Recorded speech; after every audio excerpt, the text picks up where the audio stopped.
Bu ekmeğe zam oranı ben açıkçası şaşırdık kendi halk olarak. Çünkü biz ekmeğin şu anki durumda, şu sıkıntılarda, bu ülkenin sıkıntılı durumunda biz ekmeğin düşmesini beklerken yani yükselmesi biraz bir sürpriz oldu açıkçası. Dolayısıyla bunu yetkililer buna bir yer atması lazım. Yani bu ekmeğin 1 lira 10 kuruştan satılması gerçekten de yani şu an için rayiç bir fiyattır. Yani olmaması gereken bir fiyattır. Yani bunu artık kim bu işle ilgileniyorsa buna bir yer atıp bu ekmeğin fiyatını düşürmeleri lazım. Vallahi hiç iyi karşılaşmıyorum. Millet gariban yani neyle geçinecek? Yani şimdi zaten yoktur ye. Şimdi 1 kilo buğdayın kilosu 400 lira 500 lira fabrika alıyor anladın. Getirip 200 gram ekmeği anladın. Getirip 1 milyon 100'e verdikten sonra ne diyebiliriz? Ha gramajı yüksek olsun anladın.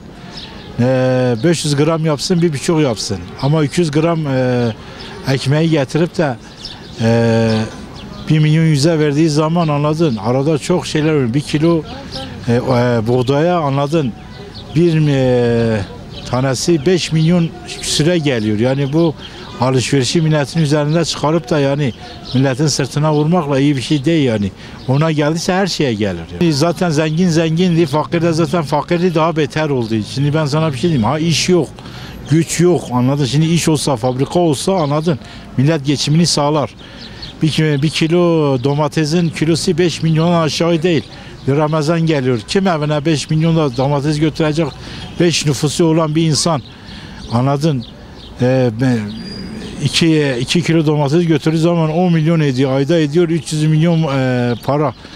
Domates mi alsın, patates mi alsın, soğan mı alsın?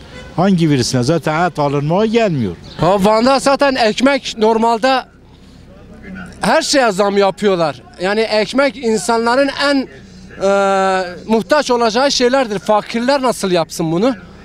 Fakirler yatırım yapsınlar. Ekmeğe zam yapacağına fabrikalar yapsınlar. İş sahası kursunlar.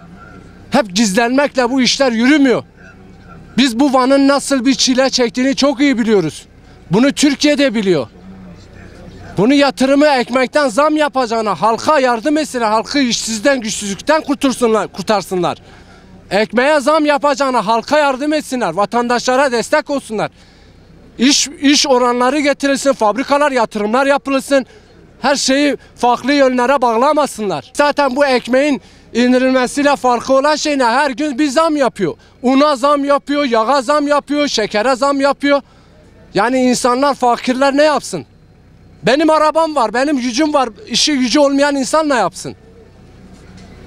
Ben de işsizlikten geldim. Çalıştım, emek verdim. Ama ekmeğe zam yapıyorsunuz, ona zam yapıyorsunuz.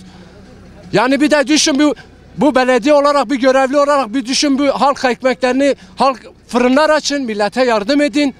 Yani her şey bir şeye tepki değil ki. Yani 700 bin lira değil 800 bin lira vereceğin ekmeği niye 1 milyona veriyorsun? Fakir düşmüş ekmek topluyor. İnsanlara yardımcı olmanızı istiyoruz.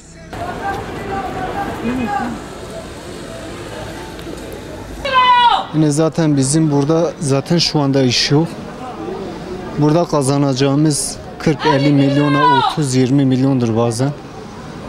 Ekmek o kadar zam gelmiş ki yani şu anda ekmeğe 1 milyonu geçiyor.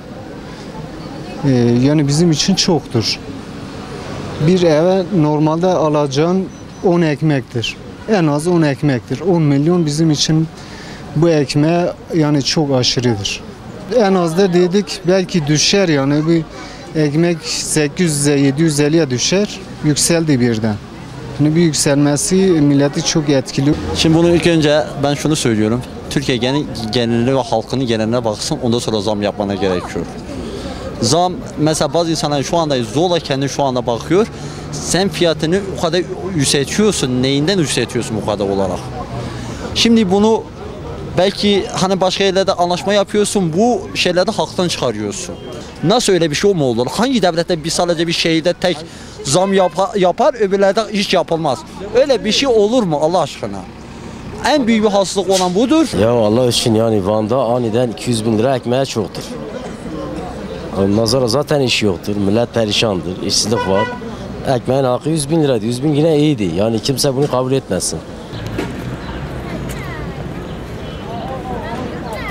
Yani kınıyoruz tabii. Gramajında değişim olmayan bir ekmeğin maliyetinde yükselim olamaz. Bu şu an Türkiye'nin her yerinde tekrar 1 TL olarak yanlış değilsem 90 kuruş 1 TL olarak satılmakta. Gramajı değişmeyen ekmeğin yani maliyeti nasıl değiştiriyorlar anlamıyoruz.